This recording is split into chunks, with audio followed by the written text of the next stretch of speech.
ಜ್ಯೋತಿರ್ಲಿಂಗ ದರ್ಶನ ಮಾಡೋದು ಒಮ್ಮೆಯ ಒಂದು ಸೌಭಾಗ್ಯ. ಈ ಜಗತ್ತಿನಲ್ಲಿ ಸಂಶೋಧಕರೆಲ್ಲ ಸಂಶೋಧನೆ ಮಾಡಿ ತಿಳಿಸಿರೋದು ಕಳೆದ ಒಂದು ವರ್ಷದಲ್ಲಿ ಅಂದ್ರೆ ಇಂಥ ಒಂದು ಲಿಂಗ, ಇಂಥ ಒಂದು ವಸ್ತು ಈ ಲೋಕದಿಂದ ಆಗಿಲ್ಲ. ಹಾಗೆ ಸಾಕ್ಷಾತ್ ಕೃಷ್ಣ ಪರಮಾತ್ಮನ ಅದಕ್ಕೆ ಆರಾಧನೆ ಮಾಡ್ತಾ ಇದ್ದರು ಅಂತ ನಮ್ಮ ಪುರಾಣಗಳು ಹೇಳ್ತಾ ಇದೆ. ದೊಡ್ಡಬಳ್ಳಾಪುರ ನಗರಕ್ಕೆ ಅಂದ್ರೆ ಗ್ರಾಮಾಂತರದಲ್ಲೇ ಪ್ರಥಮ ಬಾರಿಗೆ ಈ ಒಂದು ಯಶಸ್ವಿಯಾಗಿ ಕಾರ್ಯಕ್ರಮವನ್ನ ನೆರವೇರಿಸಲಿಕ್ಕೆ ಎಲ್ಲ ಸಂಘಟನೆಗಳು ಅದಕ್ಕೆ ಸಾಥ್ ಕೊಟ್ಟಿದೆ. ಸ್ನೇಹಿತರೆ, ನಾವಿವತ್ತು ವಿಶೇಷವಾದ ಒಂದು ದೇವಸ್ಥಾನಕ್ಕೆ ಬಂದಿದ್ದೀವಿ. ವಿಶೇಷ ಏನಪ್ಪ ಅಂತಂದರೆ, ಇವತ್ತು ದೊಡ್ಡಬಳ್ಳಾಪುರದ ಸೋಮೇಶ್ವರ ದೇವಸ್ಥಾನಕ್ಕೆ ಜಗತ್ತಿನಲ್ಲೇ 12 ಜ್ಯೋತಿರ್ಲಿಂಗಗಳು ಎಲ್ಲಾದರೂ ಇದೆ ಅಂತಂದರೆ ಅದು ನಮ್ಮ ಭಾರತ ದೇಶದಲ್ಲಿ ಮಾತ್ರ. ಅದರಲ್ಲಿ ಮೊದಲೇ ಜ್ಯೋತಿರ್ಲಿಂಗ ಸೋಮನಾಥೇಶ್ವರ ಎಲ್ಲಪ್ಪ ಅಂದರೆ ಗುಜರಾತ್ನಲ್ಲಿ ಇರ್ತಕ್ಕಂಥ ಸೋಮನಾಥೇಶ್ವರ. ಆ ಸೋಮನಾಥೇಶ್ವರ ದೇವಸ್ಥಾನದ ವಿಶೇಷತೆ ಬಗ್ಗೆ ಇವತ್ತು ನಾವು ತಿಳ್ಕೊಳ್ಳೋಣ. ಬನ್ನಿ, ಎಲ್ಲರೂ ಒಳಗಡೆ ಹೋಗೋಣ. ನಮ್ಮೆಲ್ಲರಿಗೂ ಗೊತ್ತಿದೆ, ಸನಾತನ ಧರ್ಮದಲ್ಲಿ ಜ್ಯೋತಿರ್ಲಿಂಗಗಳಿಗೆ ಬಹಳಷ್ಟು ಮಹತ್ವ ಇದೆ. ಜ್ಯೋತಿರ್ಲಿಂಗದಲ್ಲಿ ಪ್ರಥಮ ಲಿಂಗವೇ ಸೋಮನಾಥನ ಲಿಂಗ. ಸೋಮನಾಥನ ಲಿಂಗ ಸೌರಾಷ್ಟ್ರದಲ್ಲಿ, ಈ ದಿನದ ಗುಜರಾತಿನಲ್ಲಿದೆ. ಅದನ್ನು 1026ರಲ್ಲಿ ಮೊಹಮ್ಮದ್ ಗಜ್ನಿ ಅದನ್ನು ನಾಶ ಮಾಡಿರ್ತಾರೆ. 16 ಬಾರಿ ಅದರ ಮೇಲೆ ದಾಳಿ ಮಾಡಿ 17ನೇ ಬಾರಿ ಯಶಸ್ವಿ ಆಗ್ತಾರೆ ಆ ಲಿಂಗವನ್ನು ಚಿತ್ರಗೊಳ್ಳೋದು.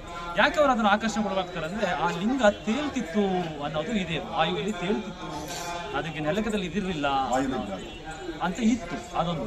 ಸೊ ಸೋಮನಾಥ ಬಂದು ಚಂದ್ರನಿಗೆ ಸಂಬಂಧಪಟ್ಟಂತ ಲಿಂಗ. ಚಂದ್ರ ಮನೋಕಾರಕವಾಗಿರೋದ್ರಿಂದ ಮನಸ್ಸನ ಶಾಂತಿ, ಮನಸ್ಸಿನ ಇದು ಮಾಡೋದ್ರಲ್ಲಿ, ದೇಶದ ಇದರಲ್ಲಿ ಬಹಳ ಪ್ರಮುಖ ಪಾತ್ರ ವಹಿಸುವಂಥ ಜ್ಯೋತಿರ್ಲಿಂಗ.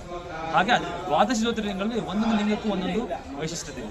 ಈಗಿನ ನಾವು ನೋಡ್ತಾ ಇರೋದು, ಪೂಜೆ ನಡೆಸ್ತಾ ಇರೋದು ಏನು ಅಂದರೆ, ಆ ದಿನ ಅದನ್ನು ಗಜನಿಯು ಚಿತ್ರಗೊಳಿಸಿದಂಥ ಲಿಂಗವನ್ನು ತಮಿಳುನಾಡಿನ ಅಗ್ನಿಹೋತ್ರ ಪಂಡಿತರುಗಳು ಅದನ್ನ ಸೌರಾಷ್ಟ್ರದಿಂದ ರಾಮೇಶ್ವರಕ್ಕೆ ತೆಗೆದುಕೊಂಡು ಹೋಗಿ ಇಟ್ಕೊಂಡಿರ್ತಾರೆ, ಗೌಪ್ಯವಾಗಿ ಇಟ್ಟಿರ್ತಾರೆ. ಆ ಕುಟುಂಬವೇ 1000 ವರ್ಷ ನಿರ್ವಹಣೆ ಮಾಡಿರ್ತಾರೆ.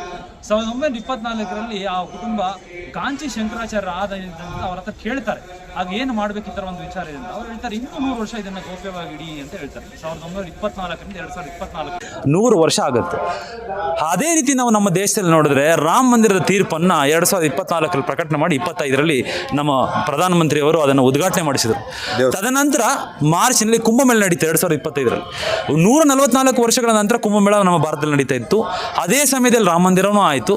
ನಮ್ಮ ಗುರುಗಳ ಹತ್ರವೂ ಸಹ ಆ ಅಗ್ನಿಹೋತ್ರ ಪಂಡಿತರ ಕುಟುಂಬ ಗುರುಗಳಿಗೆ ಬಂದು, ಕಾಂಚಿ ಶಂಕರಾಚಾರ್ಯ 100 ವರ್ಷ ಹಿಂದೆ ಹೇಳಿದಂಥ ಮಾತನ್ನು ನೆರವೇರಿಸೋದಕ್ಕೆ ಗುರುಗಳಿಗೆ ಬಂದು ಅದನ್ನು ಸಮರ್ಪಿಸಿದರು. ತದನಂತರ ಗುರುಗಳು ಏನು ಮಾಡಿದ್ರು, ಇದನ್ನು ಎಲ್ಲ ದೇಶದಂಥ ಎಲ್ಲ ಜನಗಳಿಗೂ ದರ್ಶನ ಮಾಡೋಣ ಅಂತ. ಜ್ಯೋತಿರ್ಲಿಂಗ ದರ್ಶನ ಮಾಡೋದು ಒಮ್ಮೆಯ ಒಂದು ಸೌಭಾಗ್ಯ, ಒಂದು ಜೀವನದಲ್ಲಿ ಒಮ್ಮೆ ಸನಾತನ ಧರ್ಮದಲ್ಲಿರೋ ಪ್ರತಿಯೊಂದು ಹಿಂದೂಗೂ. ಹಾಗಾಗಿ ಈ ಒಂದು ವಿಚಾರವನ್ನು ತೆಗೆದುಕೊಂಡು ಜನಗಳ ಹತ್ರ ಹೋಗೋಣ, ಎಲ್ಲ ಜನಗಳಿಗೂ ದರ್ಶನ ಮಾಡಿ ಮತ್ತೆ ಅದು ಸೌರಾಷ್ಟ್ರಕ್ಕೆ ತೆಗೆದುಕೊಂಡು ಹೋಗಿ ಮುಂದೆ ಅದರ ಕಾರ್ಯಕ್ರಮಗಳನ್ನು ಯೋಜನೆ ಮಾಡುವಂಥ ಗುರುಗಳ ಉದ್ದೇಶ ಆಗಿದೆ. ಆ ಒಂದು ಮುನ್ನೆಲೆಯಾಗಿಯೇ ದೊಡ್ಡಬಳ್ಳಾಪುರ ನಗರಕ್ಕೆ ಅಂದರೆ ಗ್ರಾಮಾಂತರದಲ್ಲೇ ಪ್ರಥಮ ಬಾರಿಗೆ ಈ ಒಂದು ಯಶಸ್ವಿಯಾಗಿ ಕಾರ್ಯಕ್ರಮವನ್ನು ನೆರವೇರಿಸಲಿಕ್ಕೆ ಎಲ್ಲ ಸಂಘಟನೆಗಳು ಅದಕ್ಕೆ ಸಾಥ್ ಕೊಟ್ಟಿದೆ. ಸ್ವಯಂ ಸೇವಕರು ಸಾಥ್ ಕೊಟ್ಟಿದ್ದಾರೆ. ನಮ್ಮ ನಗರದ ಎಲ್ಲ ಜನರು ಇದನ್ನು ಬಂದು ದರ್ಶನ ಪಡೆದುಕೊಂಡು ಧನ್ಯರಾಗಬೇಕಂತ ಕೇಳ್ಕೊಳ್ತೀವಿ. ಸರ್, ಹಾಗಾದ್ರೆ ಈಗ ದೇವಸ್ಥಾನ ನಾಶಪಡಿಸಿ 1000 ವರ್ಷ ಆಗಿದೆ ಅಂತ ಹೇಳ್ತೀರಾ? 1000 ವರ್ಷ ನಂತರ, ಯಾಕಂದ್ರೆ ಇತಿಹಾಸನೂ ಹೇಳ್ತದೆ, ನಮ್ಮ ಹಿಸ್ಟರಿನೂ ಅದರ ರೆಕಾರ್ಡ್ ಮಾಡಿದೆ. 1026 ADಯಲ್ಲಿ ಮೊಹಮ್ಮದ್ ಗಜ್ನಿ ಅಟ್ಯಾಕ್ ಮಾಡಿ ಅದನ್ನು ಇದು ಮಾಡಿದ್ದು, ಸಂಪೂರ್ಣವಾಗಿ ನಾಶ ಮಾಡಿದ್ದು. ಈಗಿರ್ತಕ್ಕಂಥ ಸೋಮೇಶ್ವರ ಜ್ಯೋತಿರ್ಲಿಂಗ ಅಂದ್ರೆ, ಈಗ ಇಲ್ಲಿರೋದು ಜ್ಯೋತಿರ್ಲಿಂಗ, ಅದರದ ಒಂದು ಭಾಗ. ಹಾಗೆ ಸೋಮೇಶ್ವರ ದೇವಸ್ಥಾನದಲ್ಲಿ ಈಗಿದೆಯಲ್ಲ, ಆ ಲಿಂಗ ಯಾವುದು, ಅದರ ಬಗ್ಗೆ ನಿಮ್ಗೆ ಏನಾದರೂ ಮಾಹಿತಿ ಇದೆಯಾ? ಅದು ಪುನರ್ ಪ್ರತಿಷ್ಠಾಪನೆ ಮಾಡಲ್ಪಟ್ಟಂತ ಒಂದು ಲಿಂಗ. ಅಲ್ಲಿ ಈಗ ಸೌರಾಷ್ಟ್ರದಲ್ಲಿ ಪೂಜೆ ನಡೀತಿದೆ ಸೋಮನಾಥನಿಗೆ. ನಾವು ತೆಗೆದುಕೊಂಡ್ಬಂದು ದರ್ಶನ ಮಾಡುತ್ತಿರುವುದು, ಗುರುಗಳು ದರ್ಶನ ಮಾಡಿಸ್ತಿರುವ ಲಿಂಗವು ಮೂಲಲಿಂಗ ಬಿಳುಪು ಆಕಾರದಲ್ಲಿತ್ತು. ಅದಕ್ಕೆ ಅಯಸ್ಕಾಂತ ಶಕ್ತಿ ಇದೆ. ಆ ಲಿಂಗಕ್ಕೆ ಕಾಣುತ್ತಿರೋದೇನೆಂದ್ರೆ, ಅಯಸ್ಕಾಂತ ಶಕ್ತಿ ಉತ್ತರ ದಿವ, ದಕ್ಷಿಣ ಧ್ರುವದಲ್ಲಿ, ಸೌತ್ ಪೋಲ್, ನಾರ್ತ್ ಪೋಲಲ್ಲಿ ಮ್ಯಾಗ್ನೆಟಿಕ್ ಫೋರ್ಸಸ್ ಇರ್ತದೆ. ಆದರೆ ಈ ಲಿಂಗಕ್ಕೆ ನೋಡಿದ್ರೆ ಸೆಂಟ್ರಲ್ ಇದೆ. ಈ ಜಗತ್ತಿನಲ್ಲಿ ಸಂಶೋಧಕರೆಲ್ಲ ಸಂಶೋಧನೆ ಮಾಡಿ ತಿಳಿಸಿರೋದು ಕಳೆದ ಒಂದು ವರ್ಷದಲ್ಲಿ ಅಂದ್ರೆ ಇಂಥ ಒಂದು ಲಿಂಗ, ಇಂಥ ಒಂದು ವಸ್ತು ಈ ಲೋಕದಿಂದ ಆಗಿಲ್ಲ.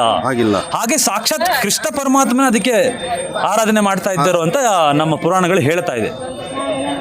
ತುಂಬಾ ಧನ್ಯವಾದಗಳು ಸರ್.